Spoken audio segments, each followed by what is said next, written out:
co-hosts, and hanging with me as always is Matt Wardlaw, host of Ultimate Classic Rock Nights. What's Matt, up, man? coming not much, man. Just coming, trying to get back to normal after a bit of a holiday weekend and uh, pretty big holiday. Yeah, I mean, not Thanksgiving, but Record Store Day, Black Friday was on Friday. Absolutely, man. I know you got some good stuff, didn't you? I did. You know what? I had a bit of an ultimate classic rock experience at the record store. I picked up their two Bob Dylan releases and a Warren Zevon release, which I got him over Yeah, the here. Dylan was a 7-inch, one of them, right? Yeah, I think Yeah, you sent me pictures. he did Masters of War, Oh, that's cool. recorded in Alan Lomax's basement in 1963, or his apartment in 1963. They reissued the Freewheelin'. Oh, that looks great. And then the Warren Zevon, you and I talked about this. It's his last concert recording from 2002, and so Which pretty, is pretty wild, Chuck. yeah, Like I also got that as well. And as a bootleg guy, um, there's a lot of Warren Zevon shows out there on the internet. I believe that his family, in some form, gave fans permission to post the Zevon shows that they have on the Live Music Archive. So I guess I've kind of taken it for granted that there's a good amount of live Zevon stuff out there, and I've got a few yeah, favorite shows. But I just had not thought about the fact that the final Zevon show might have been recorded and that we yeah, might get to hear it. And I'm blanking on the guy's name, but I picked that up as well. And it has got great, great liner notes. The great folks over at Omnivore put that out, and he wrote a great essay that just really just summarizes what the experience of doing those final shows with Warren was yeah, like, and yeah, that was definitely one of my favorite things that I picked up this year. The other thing that I grabbed that's on the way, I bought it from an independent record store, but I had to acquire it via the internet. So I don't know. I think that still counts, it but still counts. Alice Cooper fans are pretty stoked because Alice has put out a show from 1975 that previously I think was on the syndicated radio show back in the day, King Biscuit Flower Hour. I don't know if it was even broadcast, but regardless, it's kind of a famous Alice Cooper show in fan circles. So Yeah, Alice is one of these guys that every year for Record Store Day, he puts out something cool. So he's one of those guys very much like I think Dave Grohl and Foo Fighters, they usually do something. There are certain bands that do something every year. Alice always has something. This one has never been before released, and it's available on both CD and vinyl. And it is just a fantastic show, recorded at the Forum in Los Angeles, I think. And right on. Chuck, just to summarize, because we don't want to spend too much time on this, but I think you'd agree this year, Record Store Day, it was a lot of fun. There's some really good stuff that came out. It's a lot of fun, man, and it's always fun. It's always a good time.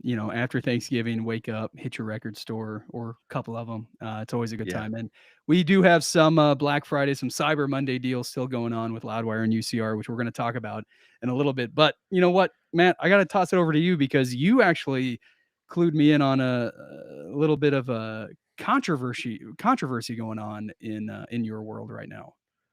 Yes, and we should have people sit down, take a comfortable seat because I should have really conditioned you for this. I don't know if you're aware of this, Chuck, and so as a result, I don't know if the rest of our audience is aware, but people get mad about something on the internet at least once a day.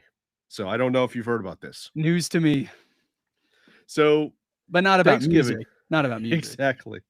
Yeah. So Thanksgiving going into the holiday, I think folks were very excited about the fact that the Beatles anthology documentary was going to make its streaming debut. The original 8 episodes, complete with a ninth episode of bonus, previously unseen material. And so I was pretty charged up going into the long holiday weekend that I haven't seen this thing in probably at least 20 years, if not longer. And it'll be cool to finally watch this. And where is my copy of the Beatles anthology anyway? Who knows? So I was stoked about the fact that it was making its debut on streaming.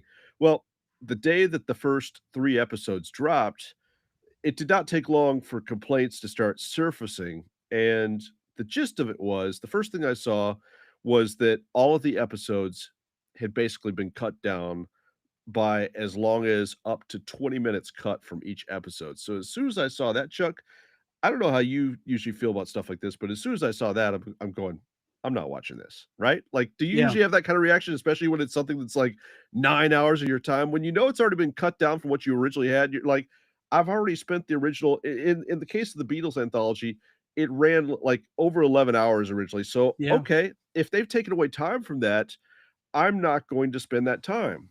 So, that was kind of my initial position. I mean, and I don't know how you feel about that kind of stuff. Yeah, no, I get that, man, especially with a band like the Beatles, right? Like, Yeah. kinda sacred, right? You Yeah. if anything, you add to it, you don't take away from it.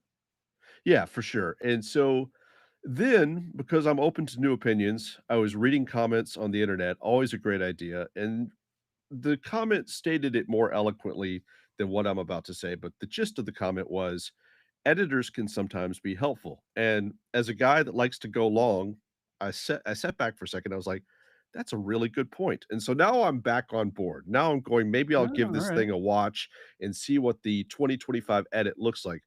But then it got worse from there, Chuck, because then I started seeing first of all, Beatles fans, they are the musical version of comic book guy. So I'm seeing a rundown from a person to the first 3 episodes that's like, "Well, they took out this line from George, which was a key line of the episode, and they took out this, and they took out that."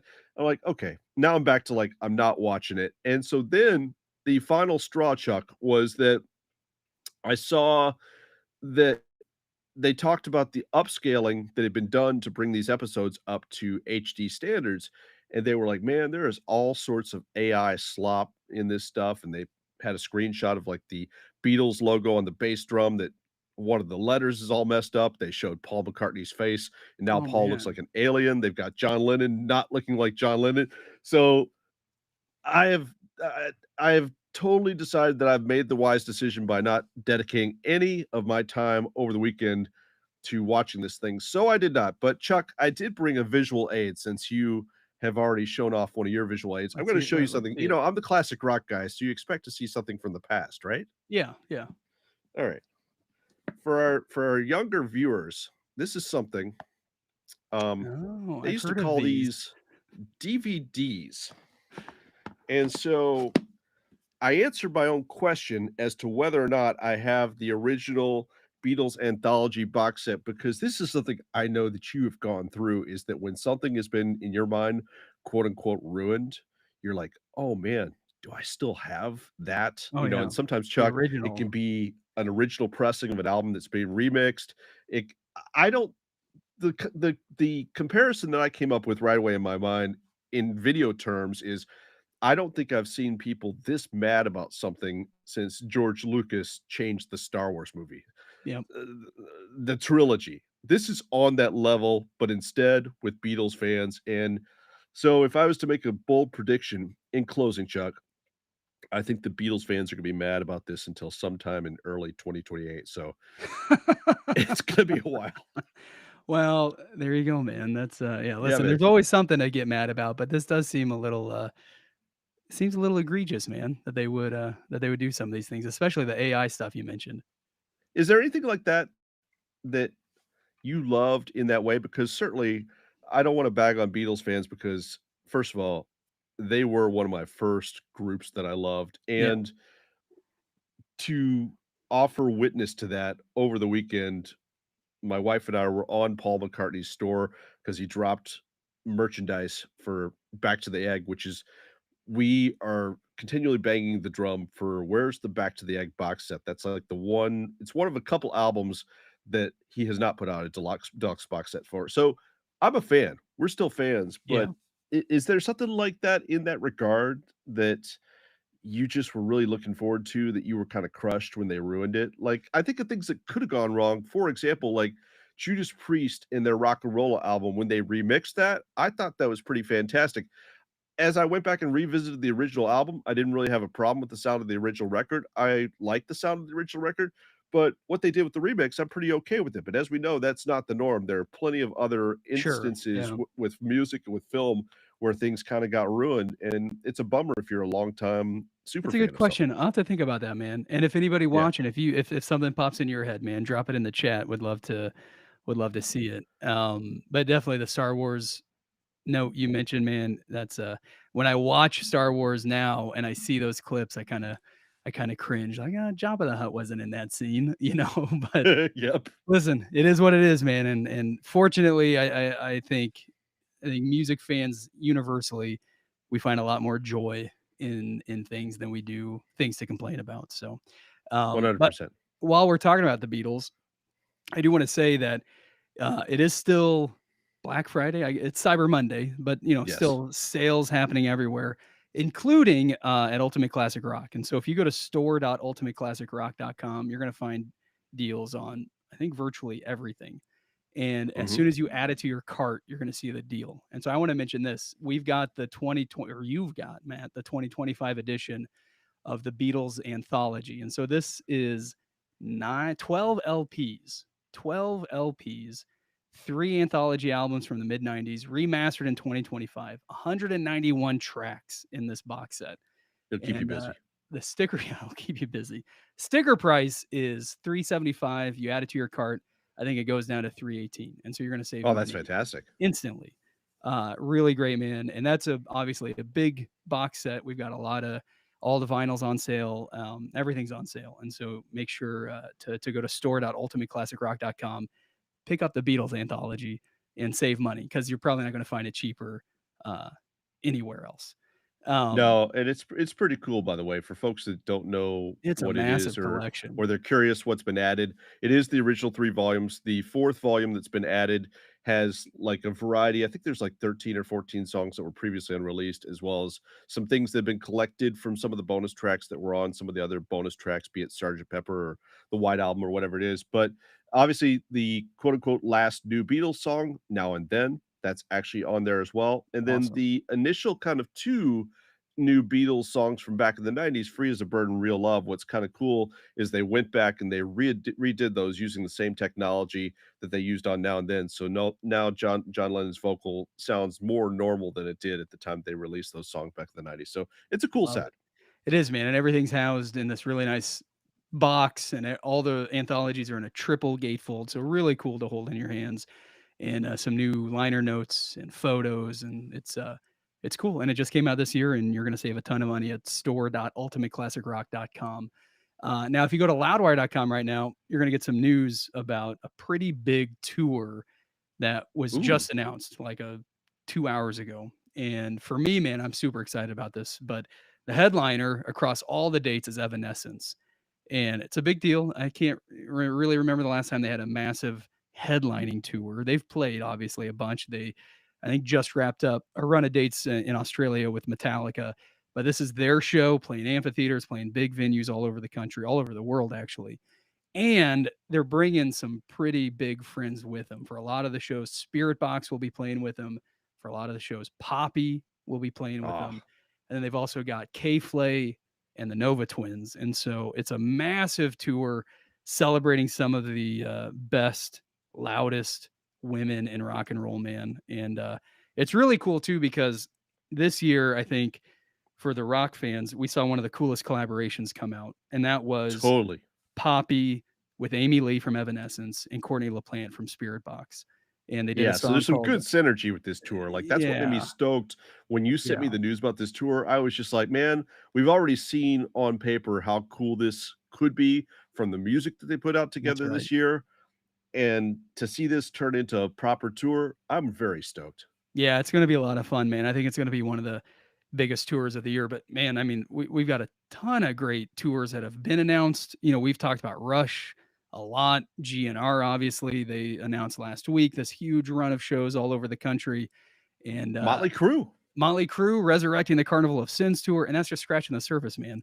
Bad Omens are going to hit the road. 3 Days Grace, we're playing a million shows all over the continent. It's going to be a lot of fun. But also, you mentioned Priest earlier. I think Yeah. they've got some plans for 2026 already. They've got some plans, Chuck. I think that it's been hinted that they might be looking at starting to do another record sometime soon, but, of course, before that happens, there's a lot of rumors that go through the mill, and while the rumors are traveling through the mill, going across the wire, what Judas Priest does, historically, is they continue to play shows. So they've announced, a fresh round of European dates this morning, and I think that chances are good we're probably gonna see some more dates here in the States. I don't have any sort of inside information on that presently, but you and I both kind of know how this band works, and I don't think that they're going to limit it to Europe. I feel like we'll see a good amount of tour dates from these guys in 2026. So it's exciting to see them put kind of their first official 2026 dates on the board. Well, and with a band like Priest too, who've been doing it for 50 years, they're gonna have anniversaries every year now, for Yep. albums, for tours. You see Motley Crue resurrecting a tour next year. Priest, I mean, like the options for them, it's endless. And so yeah, I can't wait to see all that's to come, and definitely keeping all my fingers crossed that they come to the States. The big thing that's on the table, Chuck, is that just like they did with the 50th anniversary remix of Rock'n'Rolla that I mentioned a few moments ago, they have been working on a 50th anniversary remix for Sad Wings of Destiny. So I think allegedly we were supposed to see that in 2026. So what happened when Rock'n'Rolla came out, or at least when they started celebrating the 50th anniversary with that initial kind of 50th anniversary tour, 50 heavy metal years, they brought some stuff from Rock and Roll into the set. So I'm hopeful that next year with these tour dates, maybe we'll see some deep cuts come in from Sad Wings of Destiny. And I know I'm not the only Priest fan that feels that way. So, I mean, in short, man, I think it's going to be an exciting year to see what we get from Priest. There's a lot to look forward to. And Justin just dropped in the chat too that Turbo turns 40 next year. So Which I got a am happy lot of about that. anniversaries, man. Chuck, you know what? Like, it's kind of cool because I don't know that the band ever wavered, particularly Rob Halford, as far as the support of Turbo, but Turbo is certainly a polarizing record in the Priest within the Priest fan base. So, yeah, that's another good. So, thanks to Justin for that. Turbo at 40. That's gonna be something to look forward to, see how that might affect things, but they at least acknowledge that record, so I don't know if we're gonna see them do what they did with Painkiller this year, where they Right. were heavily spotlighting Painkiller, but that'd be cool. There's some great stuff on the Turbo record that I'd love to hear live again. Besides Turbo Lover, there's other cuts on their record, so I'd love to see that happen. We'll see.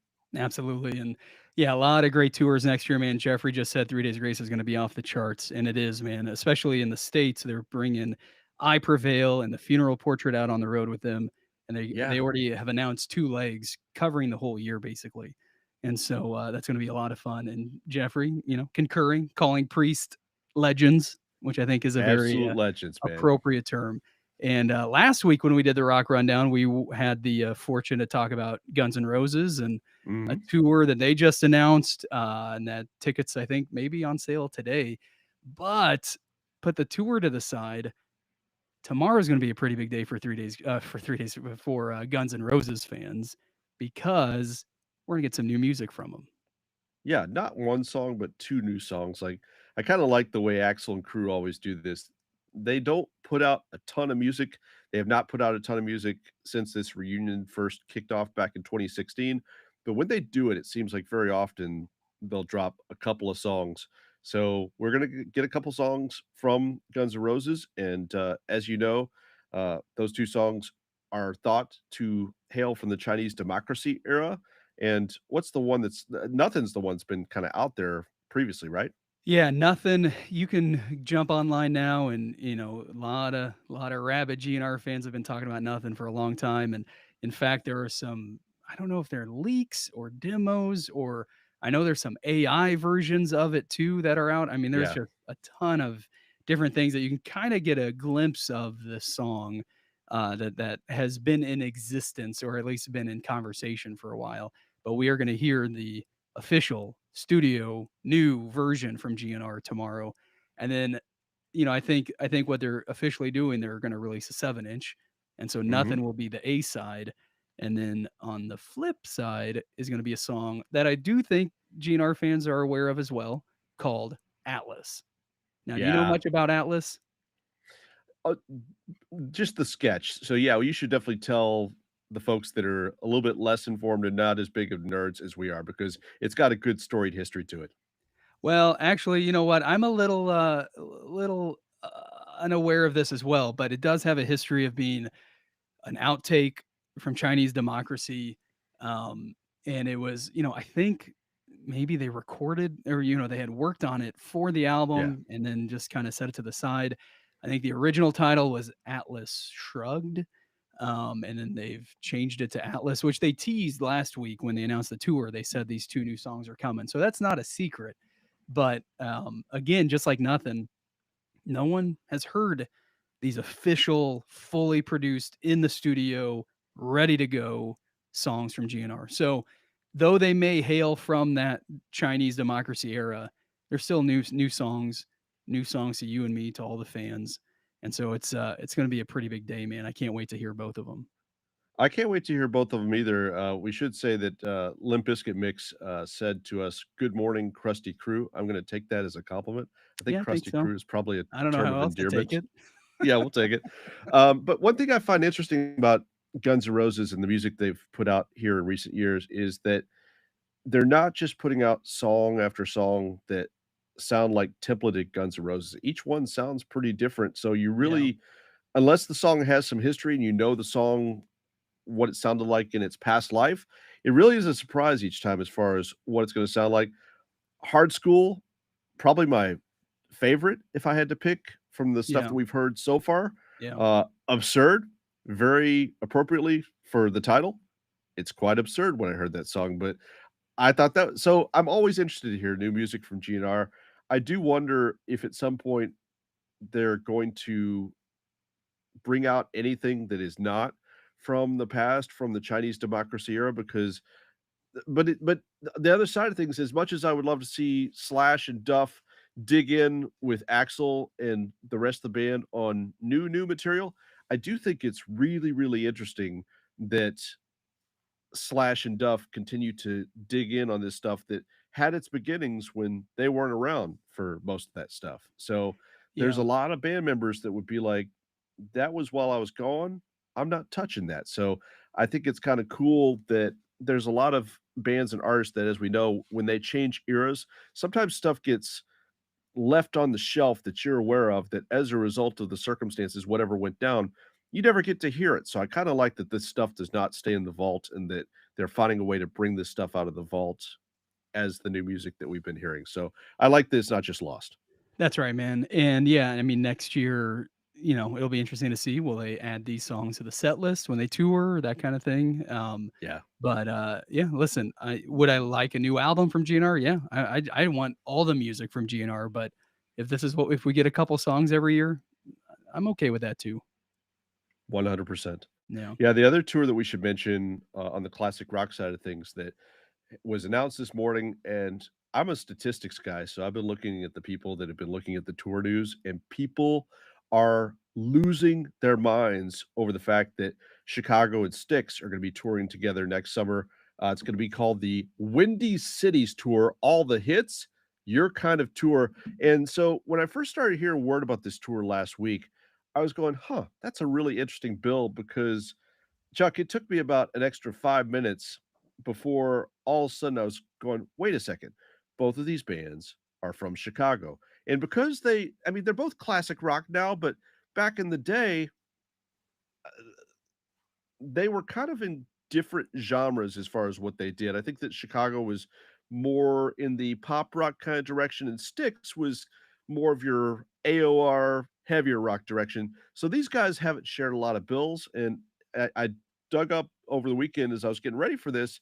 I'm going, I don't think these guys have ever toured together, and that's one of the things that they're trumpeting as part of this tour is that indeed they have never hit the road together. So this is the first time that they're going out on the road. They are going to start in July, playing 25 shows together. My wife Annie was like, "Did you mean to say 25 or 6 to 4?" I was like, "All right, that's funny. Good joke there, Annie." But yeah, 25 shows. It's going to wrap up in the early part of September in Yeah, Los Angeles at the Forum. So should be a awesome. good summer for folks that like both Chicago and Styx. If you've ever wanted to see both bands in one night on the same bill, you got your wish today, and a whole lot of hit records between those two bands. Yeah, man, that's just gonna be a hell of a night, man. What a killer year for live music. And I got to give a shout out to Evandale, the band Evandale, who's joining us right now. They're from Omaha, Nebraska, in the house, and brought up an interesting point, about talk going back to GNR and releasing music. It's kind of the new norm, releasing Yeah. singles over albums, and it certainly is. I think with some of those bands like GNR, you expect them to do the classic album thing, but Motley Crue has talked about singles over albums, and GNR obviously is leaning into that. So it's kind of just all up in the air as far as what you can expect from bands. But like I said, man, new music, I'll take it any which way. It kinda makes sense too, especially when you consider Guns N' Roses, because as you and I know from having talked to Slash, a few times here in the past year, his time in particular is so divided up. Yeah, Basically, as you know, it's like he's basically staggering solo activity, Guns N' Roses activity, and then activity with Miles and the Conspirators. So that one guy in GNR, he's got his time allocated 3 different ways, so much so that, as you know, it's like he's got a new record with Miles and the Conspirators that's done.